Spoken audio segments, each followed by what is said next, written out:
Ireland is in the middle of a battle against organised crime gangs. I would say number one priority is organised crime, and if it's not checked, it'll grow and grow and grow. Today, organised crime has brazenly come out of the shadows.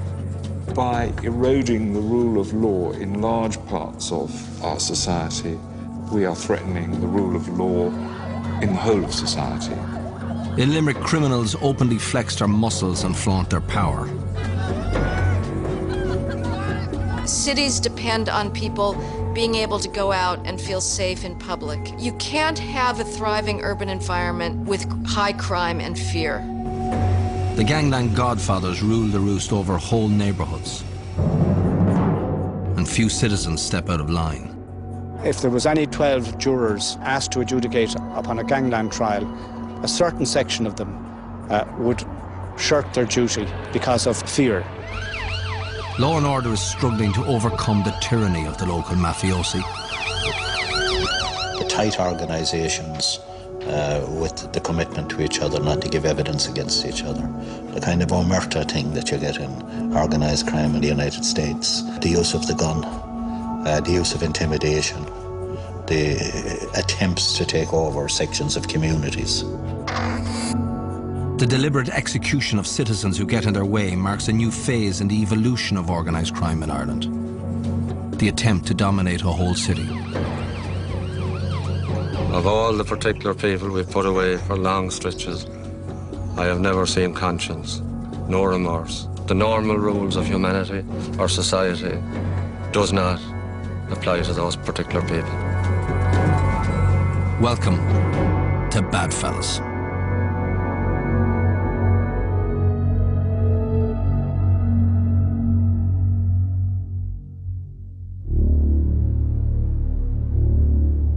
This is the face of organised crime in Ireland today, Wayne Dundon. This is the force behind Limerick's most notorious street gang, the McCarthy Dundons. Their assault on anyone who crosses them has compelled the police to change tactics and the state to change the laws in order to meet the challenge posed by Wayne and his band of brothers. The dead man has been named locally as David Noonan in his early 20s. 19-year-old Aidan Kelly from Moyross in Limerick City. This fatal shooting happened in the busy Thomond Gate area of Limerick. The victim was... Ruthless crime gangs have laid siege to Limerick for over a decade. Dozens have lost their lives, hundreds have been maimed, and whole neighbourhoods have been uprooted in the murderous feuds that have been waged to establish control of the drugs trade in the city and the wider region.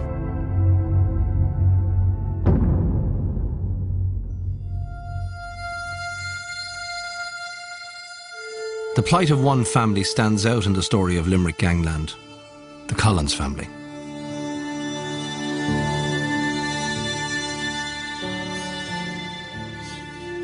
The night gang boss Wayne Dundon walked into Steve Collins' pub and confronted his adopted son Ryan was the start of a nightmare. Wayne Dundon came to the front door with his young sister Annabelle Dundon. She was only 14 at the time, and Ryan refused her entry. Wayne Dundon was used to getting his way. When Steve Collins' son Ryan refused to serve his sister Annabelle, the gangster believed he'd lost respect. Wayne Dundon took offence to this, put his finger up to Ryan and told him, "Fuck you, you're dead."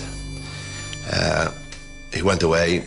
29 minutes later, somebody came back and walked into the lounge, into the bar, sought out Ryan, shot him in the knee, tried to escape through the bar, couldn't get out, came back while Ryan was lying on the ground, shot him again in the groin. The attempted murder of Steve Collins' son Ryan was not an isolated incident. Limerick has been plagued by violent gangs for years. The city proportionately has one of the highest rates of homicide by firearms in Western Europe. Proportionately speaking, about 5 times as many gun killings occur in Ireland than do in comparable countries such as England and Wales or in Scotland. Firearms possession and firearms discharge are quite high in Limerick. There is a legitimate concern there, so Limerick does seem to differ to a certain extent from Cork and from Galway. It's an intersection of urban deprivation, drugs trade, and also an expression of masculinity on the part of the individuals involved, because this is certainly a male crime.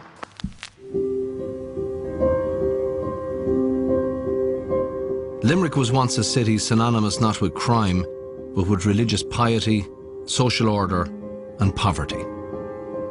Throughout the 60s, I can recall that at the start of circuit court sittings, the county registrar would stand up and he'd present the judge with a pair of white gloves.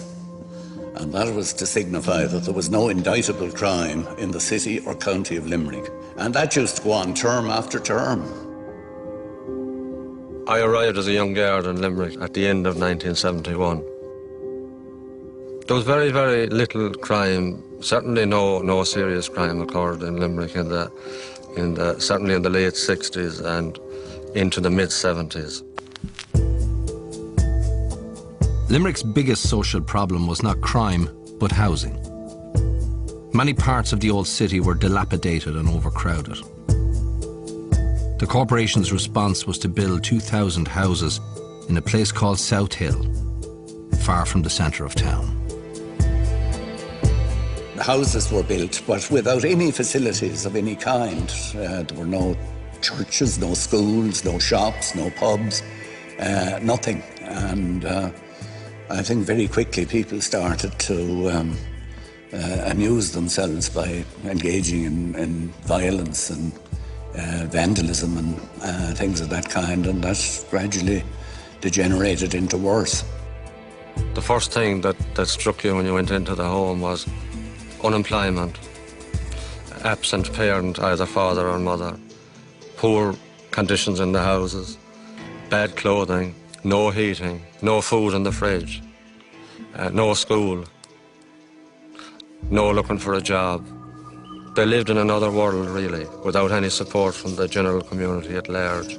It was clear by the mid-1970s that it wasn't a success. But notwithstanding that, the then city manager wanted to go ahead and build another similar estate in the other side of the city at Moyross. And I remember pleading with him at the time not to do it. I said, you're going to replicate the problems that we have in South Hill.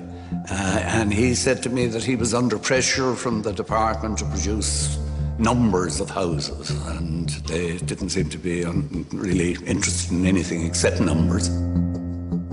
Within a relatively short time, you had the South Hill problems replicated there.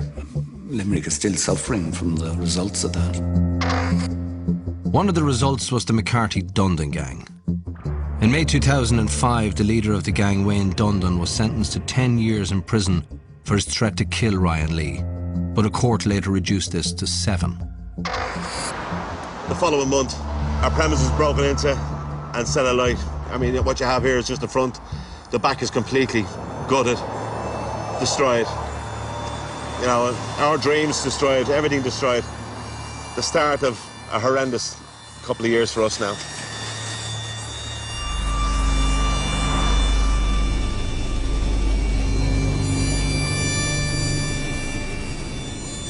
In Limerick, the genesis of gangland can be traced back to places like South Hill. Vandalism and antisocial behaviour was the curse of the ghettos built by Limerick Corporation. To sort out the vandals, the local authority turned to a career criminal called Mikey Kelly. The city is still suffering from the fallout of that decision. I'd just like to say I can speak on behalf of my family that we are totally crime-free. I mean, Mikey Kelly was running a protection racket, and the agents of the state were hiring him and paying him to continue with the protection racket. And when Mikey Kelly protected your factory, he never assigned security guards to it. He just put the word out and put a big notice up. This premises are being protected by Mikey Kelly. It was a protection racket, and the state shouldn't have been involved in it. But from their perspective, you know, criminal damage was reduced to 0 as soon as the Kelly sign appeared on the gate. I was violent. I was a violent criminal. I expressed myself in a violent way. I rang the then manager And I said I was surprised that he was employing this individual. And he said he had no option, that this fellow was, as he put it, effective. When he caught some young fella throwing stones through a window, he beat him up and broke his leg. That was regarded, unfortunately, as an effective way of dealing with the vandalism problem. By making Mikey Kelly a bit respectable, the corporation had sent out a toxic signal. In Limerick, crime pays. It enabled the people who he attracted in to operate freely and to become quite proficient in crime so that they could form the basis of membership of future gangs. So he was a very, very significant figure in the evolution of organised crime here in this city. There's no doubt about that. Like all crime bosses, Mikey Kelly was a parasite. The city council and private companies were coughing up. So too were the ordinary people of South Hill. Every week, Mikey went from door to door collecting £1 from every house.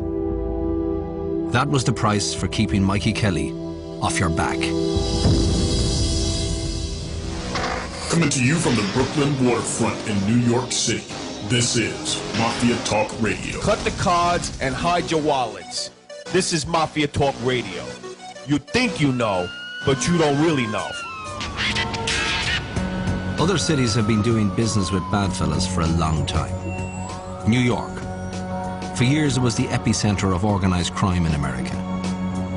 The home of extortion, racketeering, and City Hall doing business with mobsters.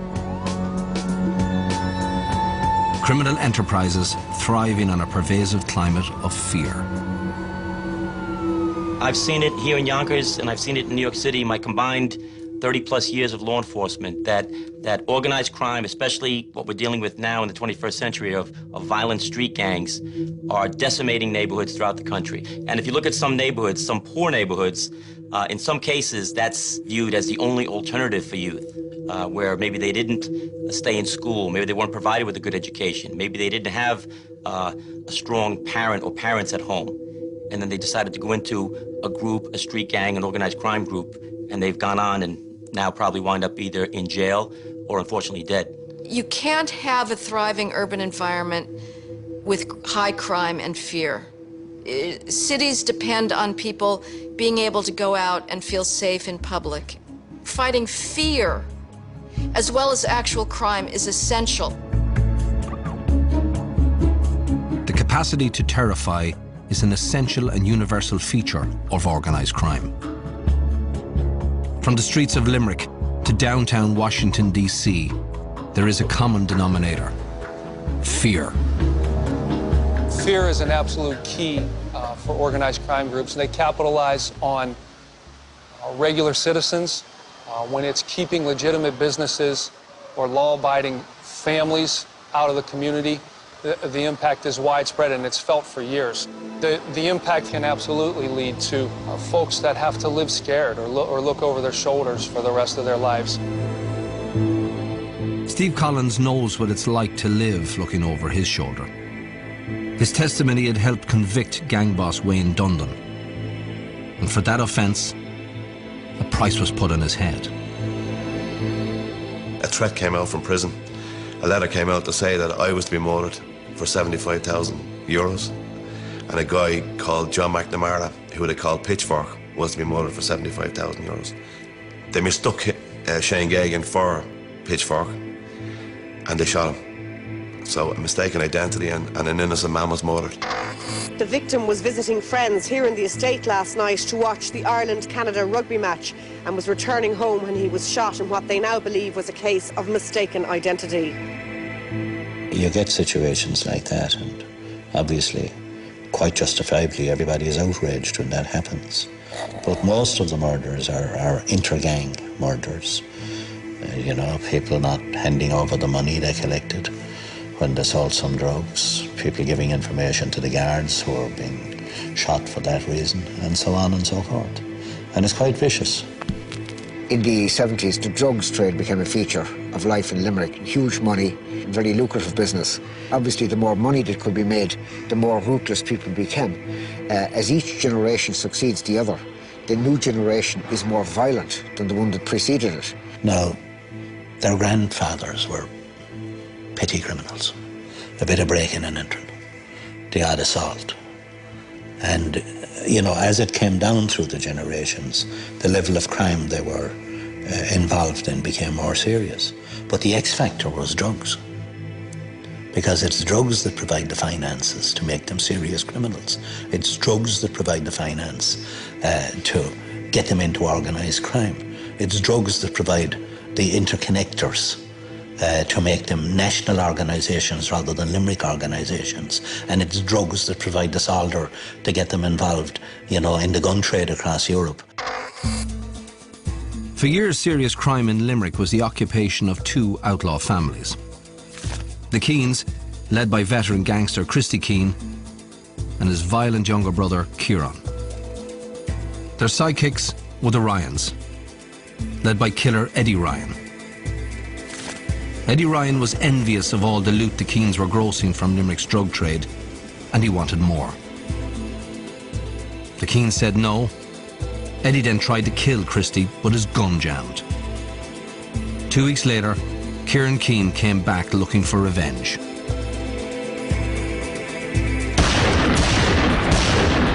Gardaí estimate the armed men fired up to 15 shots, killing Eddie Ryan and seriously injuring 2 women sitting close to him. A customer asked, "Where do you hit Eddie?" "Everywhere," he gasped. That was his last word. When they were leaving the pub, they turned back at the pub and they discharged 8 shots through the window of that pub. Pub was full of people on a Saturday night, and they made their escape. The gunning down of Eddie Ryan was the first fusillade in a feud that has claimed too many lives. The vendetta has overshadowed life in Limerick and continues to this day. The body count now stands at 22. They absolutely hate each other. There have been so many people killed on each side now that it seems to be the most natural reaction. That you know, make sure the person on the other side pays the ultimate price because they've done that to you. Just as the Keane-Ryan war was unleashed back in 2000, a branch of another Limerick crime family entered the fray when the Dundons returned home from England. The Dundon brothers, John, Desi, Ger, and headman Wayne. Wayne Dundon claims he doesn't smoke, drink, or take drugs. He takes pleasure inflicting pain. He started his criminal career specialising in robbing and beating defenceless elderly people in England. On one occasion, he pummeled a pensioner in a wheelchair during a robbery. After serving 4 years in an English jail, he was deported in 2000 because the Home Office considered him a dangerous felon. Today, he's graduated to the leadership of the McCarthy Dundon Gang, one of Ireland's leading narco-terror outfits.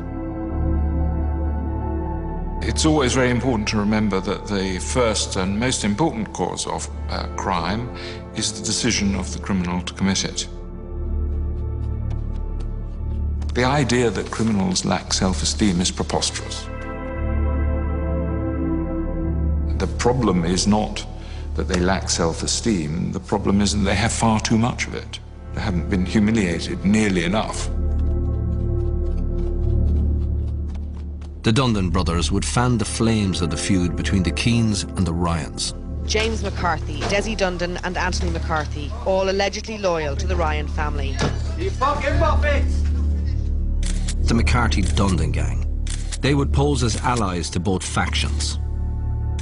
All the while, they plotted to step over the bodies of their rivals on their way to dominance of the Limerick underworld and terrify the Republic's third largest city.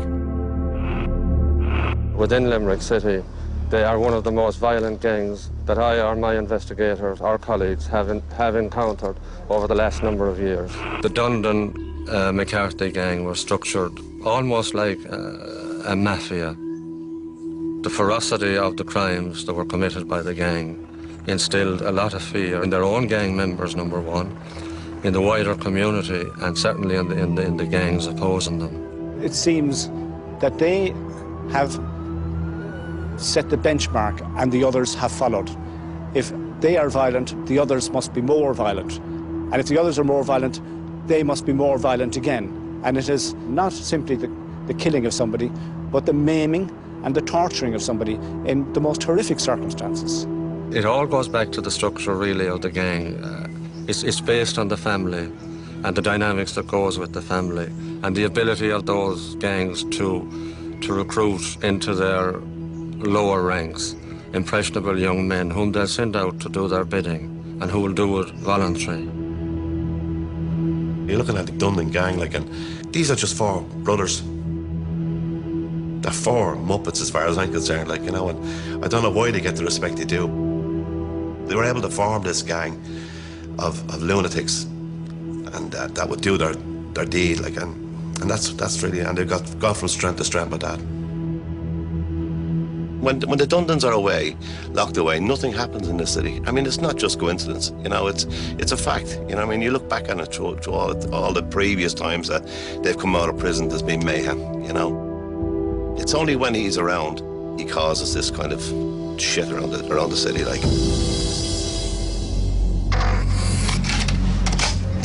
These are just some of the firearms Gardaí have taken off the criminals and the dissident Republicans that are arming them. Pump-action shotguns, Webley and automatic handguns, revolvers, grenades and a machine pistol with silencer. The bad fellas are getting younger in Limerick. The killers are often kids who should be in school. Typically now, people who are committing shootings at the behest of the drug dealers can be as young as 15, 16 and 17. In a recent case, a courier was used to convey guns away from the scene of a crime. He was 13 years of age.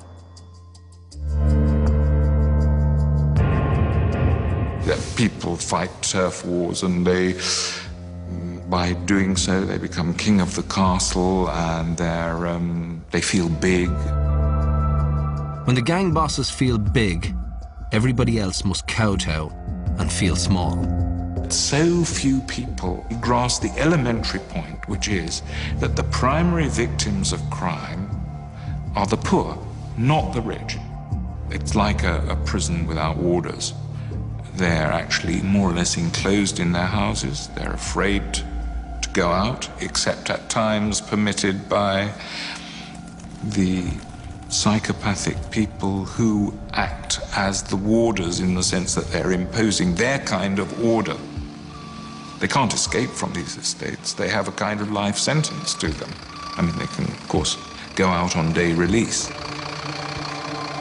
At night, they're locked into their houses by the disorder outside.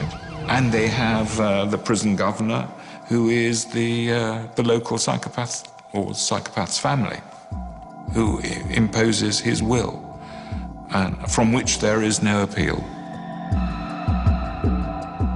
The concept of enemy is used in criminology to explain crime, in that individuals who do not feel a connection to the society, who do not feel part of the norms and rules, will not feel the need to adhere to those regulations, will not feel a part of the community. Enemy is most common in societies that are undergoing rapid change or that are undergoing a rapid breakdown in social cohesion. In Limerick, the principal criminal agents corroding social cohesion are the McCarthy-Dundon gang. The Dundon-McCarthy gang, they had a far broader agenda altogether. Their agenda certainly was to dominate the drugs trade, wipe out all other gangs, but also to take on society. Part of the Dundon Grand Plan is to take over neighbourhoods and build Dundonville. Areas like Ballinacurra and Moyross are seen as territories to be conquered and occupied. The Dundons want to consolidate and secure their criminal base. To do that, they have been making offers to locals that cannot be refused. When tenant purchase of local authority dwellings became general, gangs of people who were very wealthy as a result of their activities in the drugs trade started to buy up these houses. And often they cleared out the residents of other houses nearby. In Limerick, compulsory purchase, on terms decreed by the gang bosses, is a method of tightening the screws on an area. Members of the gang will be assigned the house, because if they're not, the house may well be burned out or it may be vandalised. Over time, the gang establishes itself in an area, and by the sheer size of it and the sheer reputation of that gang, it really intimidates everybody in that neighbourhood.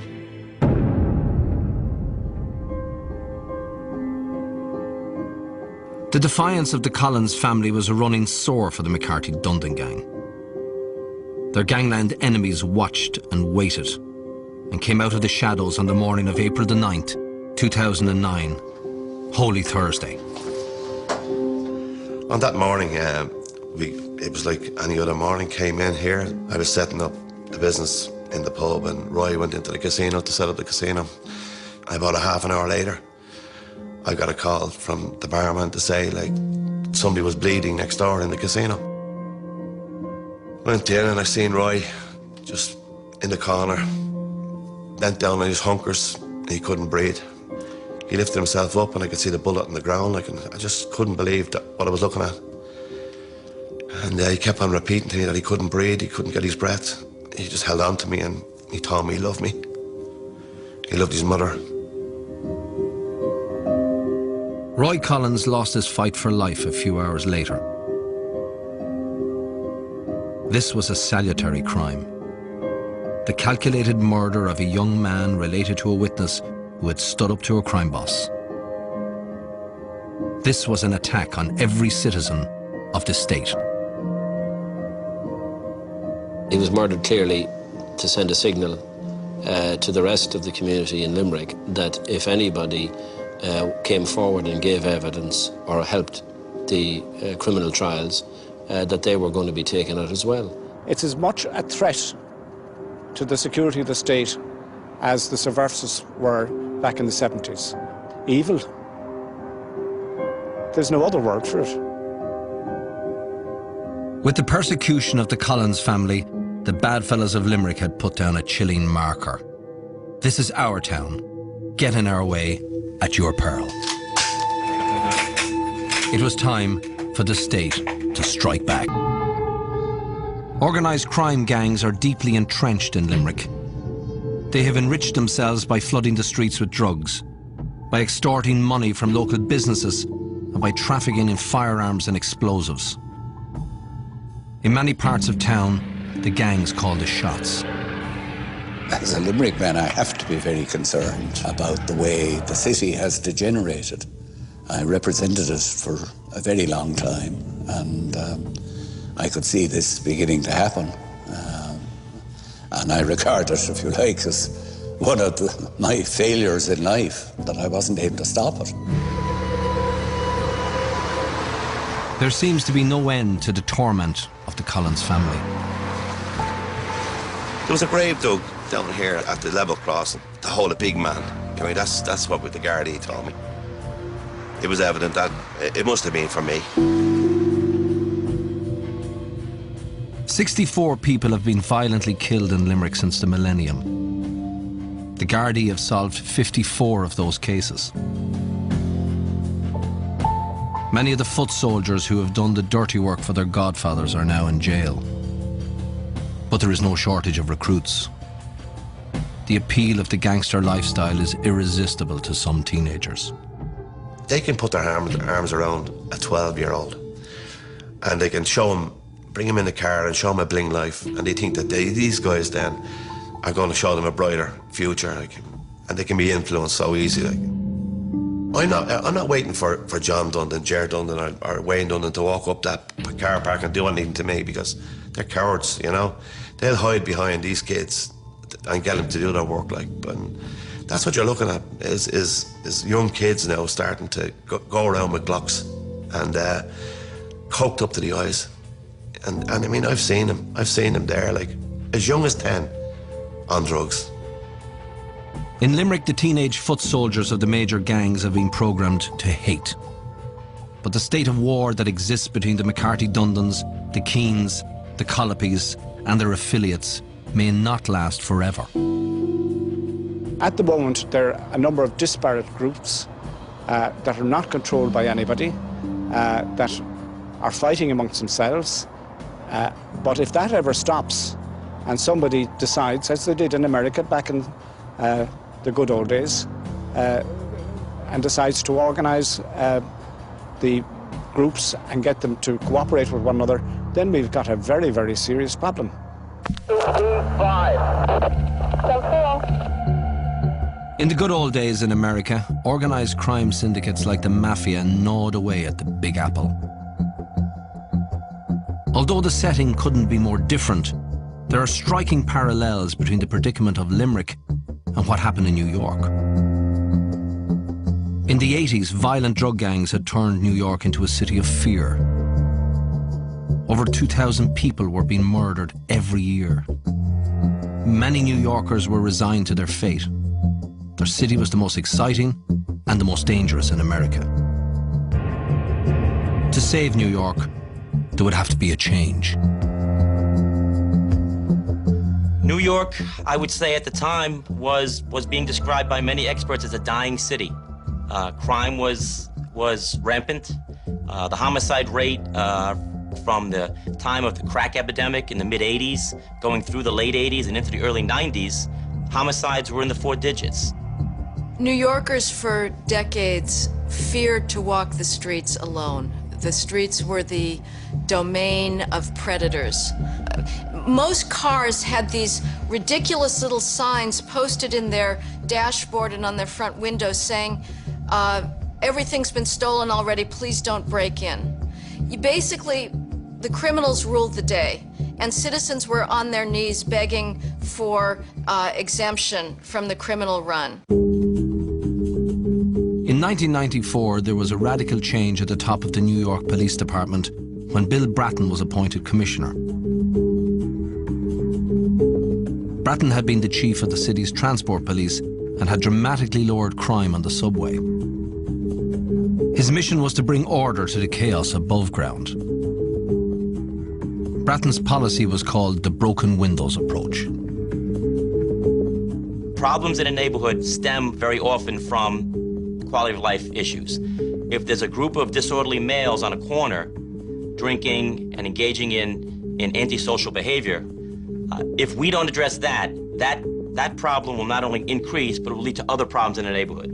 So now we know that the gang members hanging out on a certain corner must be addressed at 6 o'clock at night, because they're gonna do something later at 12 o'clock at night, and it'll probably be a more serious crime then. And when we go to community meetings, the complaint we get is not about a stabbing down the block or somebody who robbed somebody in an armed robbery situation. Very often the complaint we get is the noisy group of men on a corner, the loud radio, the public drinking, the public intoxication, the public urination in the street. When we address those things, we find that the larger issues don't occur because we've addressed the smaller issues. The key to the success of this new strategy was accountability. Precinct captains were responsible for crime detection in their districts, and their commanders were keeping count. They would call in precinct commanders. These are the commanders of local policing districts. And they would ruthlessly grill them about the crime that was happening within their precincts. And if that commander didn't have not only a rigorous and minutely detailed understanding of his crime problems, but more importantly, a strategy for solving those problems, he faced demotion and the end of his career. This was a revolutionary concept. It was basically importing private sector ideas of management accountability into a public sector agency. We went from a reactive police philosophy where basically when someone called 911, we sent a radio car, they handled the problem. We still do that, of course, but now we've shifted to a more proactive philosophy, a more assertive philosophy, where we're targeting the problems at the right time, at the right location, for the right reason. Limerick is not New York. It is, however, man for man, Ireland's most policed city. But the mood is still ominous. In some parts of Limerick, people are frightened to call the police. scared to be seen talking to anyone in a uniform, reluctant to take the stand no matter how trivial or serious the crime. Fire brigade up here to Malley Park, the fire here in the abandoned house up here, where you have intimidation, widespread intimidation. People fear to report crimes, they fear to be witnesses, and they're right, because what happens is the group of criminal people feel that they actually have impunity, but ultimately nothing can touch them.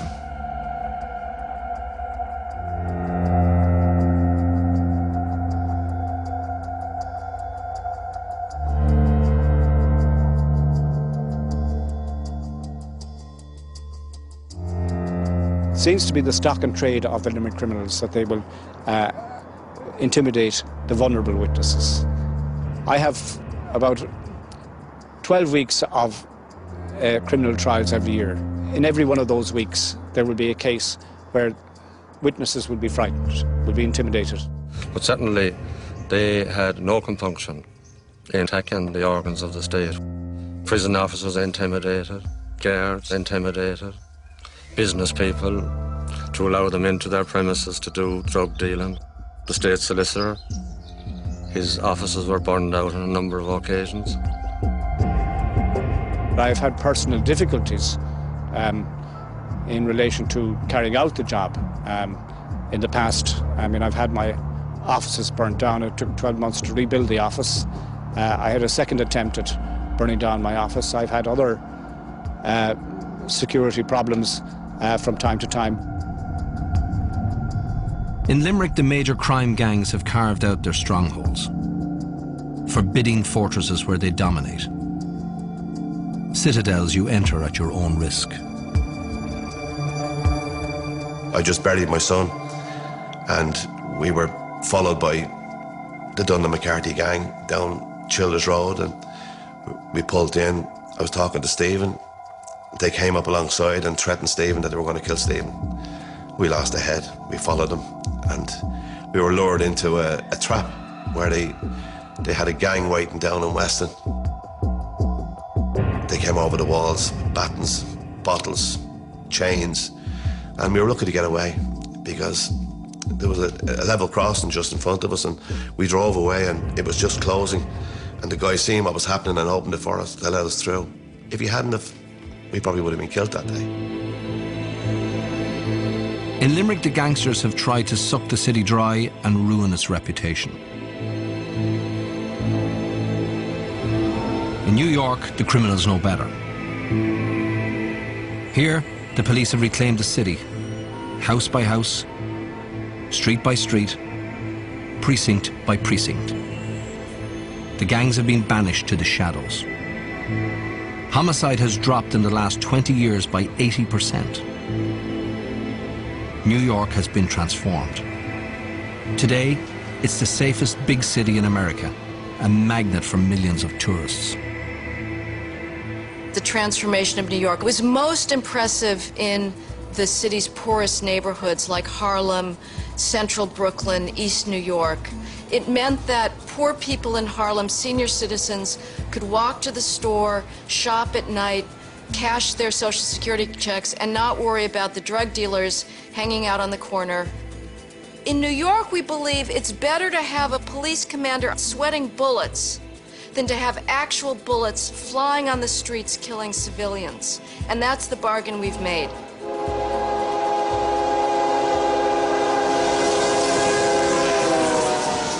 To get away from the flying bullets in Limerick, Steve Collins was offered a hard bargain by the Garda Witness Protection Programme. A new life in North America for him and his family, but at a price. The surrender of everything he built up and all that he stood for. We would bring you over, we would take you there, we would get you a place to stay. You change your name. You couldn't tell anyone at home who you were or what your new name is. You can't work as an electrician because you were an electrician. It would blow your cover. You can't work in a bar because you've done that already, and this is the way that they would find you. So you had to go to do something completely different. I asked, like what? And he said, well, we could train you as a carpenter. I wasn't told what was going to happen. I just took it that there was something in place to protect us and look after us. I want a witness protection program in place that suits people like me for coming forward, because there's nothing there for decent people. At the minute, I feel it only benefits criminals that want to come out of gangs. Wayne Dundon is one criminal who'd love to see the back of Steve Collins. They've taken my son now, and he's buried close to us now, and we have the comfort of that I can go and visit his grave every day if I want. They're not going to run me out of town now, not now. The people of Limerick are sick of this. They're sick of the city being blighted by these scumbags, because it's a great city for most of the people that live here. They were looking for an opportunity to stand up and say like that, we've enough of this, you know, and please help us. Because if you haven't got witnesses, you haven't got a democracy. The whole thing breaks down.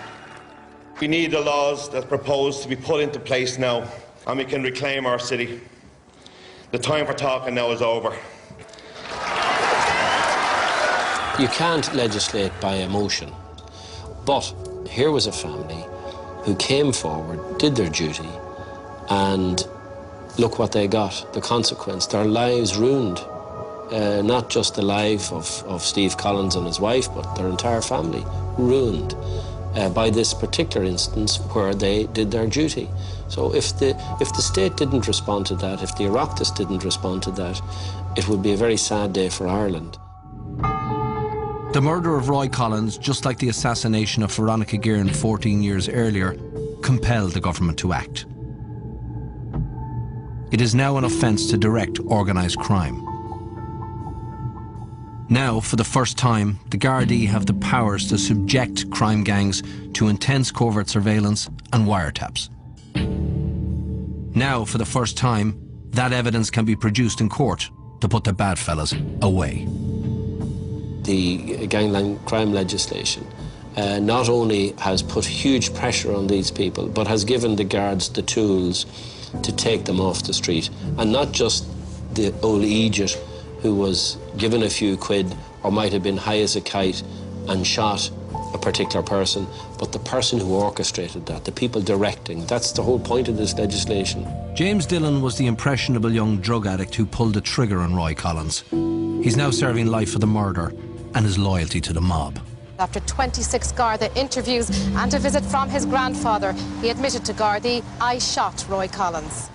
If you look at the record of the criminal justice system in Limerick, and particularly the guards, it has been very, very successful, much more successful than anywhere else in the country.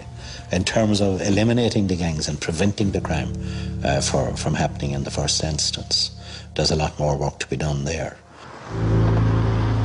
Organised crime is now a nationwide scourge. But in Limerick, Garda tactics are producing results. The crime bosses who call the shots are feeling the heat. The intense police pressure is paying off. Shooting incidents are down from over 100 in 2007 to just 14 in 2010. Limerick is by no means a lost cause. I think it is turning the tide a bit now, and if it didn't, I wouldn't think twice about asking the people to come back on the street again and to do it all over again. And I think if we'd done that, it would be massive. Because people now have got confidence since the last march. And I think it will be stronger, it will be bigger, and it will be more in the face of the government to get things changed. Because there's still a lot to change. There's still a lot of laws that could be brought in to change things, to make things safe for our families. The first cases under the new anti-gang legislation are due in court in early 2011. The underworld will be watching and waiting on the verdicts. In America, similar laws have been around for years. But it took a new vision of policing and a change of heart at the top of City Hall to bring the crime rate in New York down to World War II levels. There's no reason why any city in Ireland cannot crack down on the crime problems that its citizens view as most significant, whether it's graffiti being out of control, whether it's shoplifting, whether it's disorder or violent crime. It's just a question of the police believing that they have the possibility and the obligation to solve crime through information management, analysis, and accountability.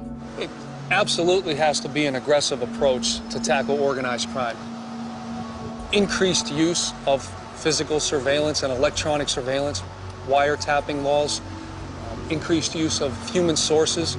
They have to aggressively be used if there's going to be any success at putting an end to organized crime groups. It may be that a strategy that's designed for Limerick may not be the strategy for Cork City or for Dublin. That's where the police executives come in and the police on the street come in. They have to tailor, they have to know their community and know what their community wants and the concerns of their community, and then tailor their strategy accordingly. In-your-face policing is, I guess, a good way to put it, but whose face are you getting into? You're getting into a bad guy's face. You're not necessarily getting into the good people. The vast majority of people in all these neighborhoods are good, solid, hard-working people that are trying to raise their families. I think in New York is a clear example of how a pretty tough regime from a criminal justice point of view is put in place, allied to the resources to try and help ordinary communities. We'll carry out an equipment check now. The only way it will be dealt is ordinary policing, blanket policing, and of course, in-your-face policing against these people. Reds 3 and 4 rendezvous at Formal Point Bravo at 1200 hours. There certainly is a real challenge when we're trying to deal with organised crime in balancing the rights, the interests, the concerns of a legitimately worried community with the individual that has been investigated or maybe that is being tried before the courts. It's a very precarious balance, but eroding rights won't necessarily make the communities any safer. The only thing that the psychopath would understand is a force stronger than himself. And in this case, it would have to be the state, if you like, the police. You know, it's easy for people to criticise in, you know, the leafy suburbs that all this is draconian. Tell that to the people like Steve Collins and families like that, Shane Gagan's family. And that's why the state has to react in a proportionate way, but act it has to do. You are only talking about 30 or 40 families, and that's perhaps 150, 200 people. You can't let 75 or 80,000 people be held up to ransom by them. I think that, you know, the guards now are coming to realise that they're taking them on, and I think that the law now is an awful lot better in terms of dealing with them than it was in the past. Good is going to come out of evil, you know, because it was an evil thing that happened to us. And some good will come out of it because people will benefit from these new laws, you know, and that's why I'm proud of the fact that Roy's name is associated with those laws and that people going forward will see the benefits of it and remember them, you know, and if they remember him, and then that's all I ever set out to do at the start, was that he wouldn't just be another number.